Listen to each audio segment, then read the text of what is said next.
Chers amis, bonjour. Nous sommes aujourd'hui à notre 17e séance des 10 minutes de Pulchérie Balé. Je suis Pulchérie Balé, présidente du Forum des organisations de la société civile ivoirienne, en abrégé FORCI, également présidente de Alternative citoyenne ivoirienne ACI. Aujourd'hui, nous allons aborder la question de la démarche du gouvernement pour la réouverture. C'est un sujet très important parce qu'il s'agit à la fois de la formation de nos enfants, mais aussi de la préservation de leur santé. Depuis le 16 mars 2020, l'école a été fermée par rapport au Covid-19. Et le 7 mai, à notre séance de 12h30, nous avons abordé la question de la médiocrité de l'école ivoirienne et nous avions proposé deux options pour la réouverture.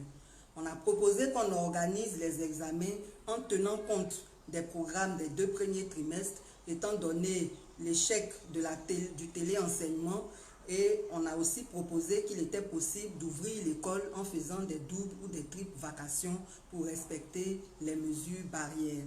Le même 7 mai, à la suite d'un conseil de sécurité, le chef de l'État a annoncé la réouverture de l'école à partir du 8 mai 2020 à l'intérieur du pays.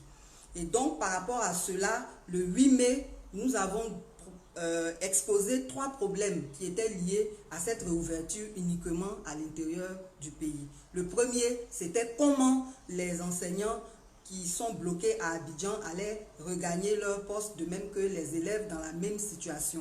Le second, c'était le risque de contamination, puisqu'on nous dit qu'à l'intérieur du pays, il n'y a plus de cas de Covid.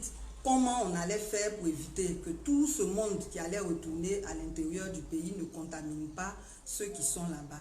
Le troisième problème, c'était le déséquilibre que ça allait créer avec les élèves d'Abidjan, puisque ceux de l'intérieur allaient reprendre et ceux d'Abidjan. Comment on résolvait leur situation? Ainsi, le 9 mai, le ministre de l'Éducation nationale a tenu un discours pour donner des précisions sur cette reprise. Et nous avions pensé que ces précisions s'arrêteraient à la reprise de l'école à l'intérieur du pays. Malheureusement, on a eu l'impression que c'est tout le territoire qui est concerné par rapport à certains points que nous allons évoquer tout à l'heure, mais il y a encore des points d'ombre qu'on a relevés dans ce discours. Donc, après avoir analysé ce discours, nous avons été heureux de savoir que des dispositions seront prises pour que ceux qui sont bloqués à Abidjan puissent regagner l'intérieur du pays. Et donc, néanmoins, on a relevé des problèmes. Le premier problème, c'est l'absence de dialogue social. Parce qu'on a interrogé des syndicats d'enseignants, il nous est revenu que toutes ces décisions annoncées nationales se sont faites sans que les enseignants n'aient été impliqués. Nous voulons donc insister sur la nécessité du dialogue social. Le dialogue social s'impose en principe dans le monde du travail. Il a été institué par l'Organisation internationale du travail, l'OIT, qui travaille toujours de façon tripartite. Il y a l'État, il y a les employeurs et les travailleurs. Et c'est comme ça que chaque année, en juin, à Genève, toutes ces entités-là se retrouvent des pays du monde entier pour donc, à l'échelle nationale et même au niveau de l'entreprise, ce sont des principes qui devraient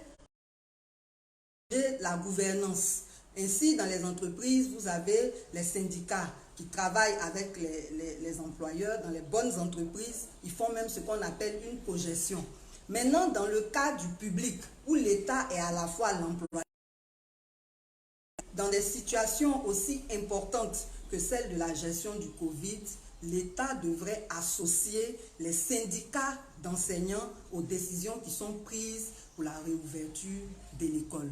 Nous pensons aussi que ce serait même une bonne opportunité de décrisper les relations entre les syndicats d'enseignants et le gouvernement. Le Covid, la situation était déjà tendue et donc nous pensons qu'il est nécessaire qu'un comité soit créé pour qu'il puisse travailler ensemble. Et donc, pourquoi est-ce qu'on n'a pas utilisé cette période creuse, je vais dire depuis le 16 mai Et ça aussi, ça pose le problème de l'anticipation du gouvernement. On n'anticipe jamais.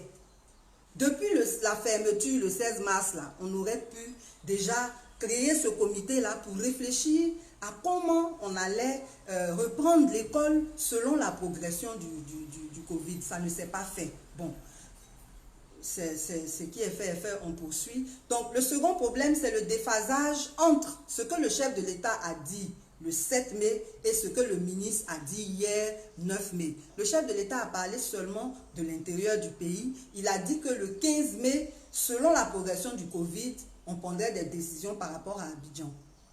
À notre grande surprise, dans le discours d'hier, il dit que par rapport au secondaire, tout le territoire national soit concerné, dont d'arriver aux imprécisions qui sont contenues dans ce discours. Donc, par rapport à l'enseignement préscolaire, ça a été clair. C'est une fermeture, carrément, ils arrêtent, ils attendent la rentrée prochaine. Par rapport aux primaires, on a décidé de la réouverture à l'intérieur du pays. On a bien précisé dans le discours, à l'exception des directions régionales d'Abidjan, d'Aboasso, de Dabou et la direction départementale de Bassam. Mais quelles dispositions on prend pour les élèves du CM2 reprennent, vu que le téléenseignement n'a pas été efficace? Par rapport à l'enseignement général et technique, aucune exception n'a été mentionnée. Et là, on pose le problème du parallélisme des formes parce que si pour le primaire, on a précisé les exceptions, que pour le secondaire et le technique, on ne précise pas d'exception, ça suppose que pour le secondaire et le technique, c'est tout le territoire national qui est concerné. Donc, il est important qu'on nous dise, si c'est tout le territoire national qui est concerné, alors il y a un problème. Il faut que d'urgence, on définisse les conditions de reprise, on les analyse de façon plus sérieuse et détaillée. Si cela n'est pas vrai, on prie le ministère de l'Éducation nationale de rédiger mieux ses discours parce que quand il y a des imprécisions de ce genre, ça crée la confusion et ce n'est pas bien. Donc, les précisions qui manquent sont nombreuses. Par exemple, on nous dit à faible effectif qui vont commencer. Ça veut dire quoi, faible effectif? À combien d'élèves on doit estimer qu'un établissement est à faible effectif? Donc, il y a des expressions comme ça qui sont contenues dans le discours, qui ne sont pas claires, qui ne nous permettent pas de comprendre réellement ce dont il s'agit. Donc, on attend avec impatience la rencontre avec les syndicats demain. On espère qu'à l'issue de cette rencontre, tous les problèmes seront posés, toutes les précisions nous seront données et chacun, évidemment, pourra faire sa part pour que la reprise se passe dans de bonnes conditions. Donc, pour terminer, nous voulons insister sur la nécessité de la mise en place de ce comité pour qu'il y ait des décisions concertées. Ça s'applique par plusieurs acteurs. Tous ces acteurs-là devraient être impliqués de sorte que chacun soit beaucoup plus conscient de ses responsabilités et que la réflexion aussi soit riche. Parce qu'il y a des aspects auxquels vous n'avez pas pensé qui concernent certains acteurs qui pourraient relever pour que véritablement toutes les solutions qui vont être données soient satisfaisantes. Par rapport à tout ce que nous avons dit, nous espérons que ce comité vraiment sera mis sur place, ce comité bipartite, administration de l'éducation nationale et syndicats, pour que tous les détails qui n'ont pas pu être abordés, qui sont l'objet de questions, soient clarifiés.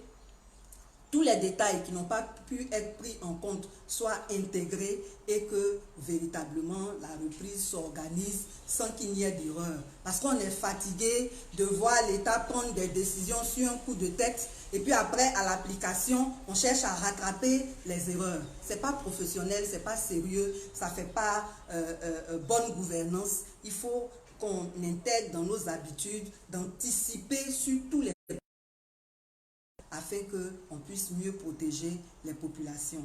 Donc, excellente journée dominicale à tous et à demain.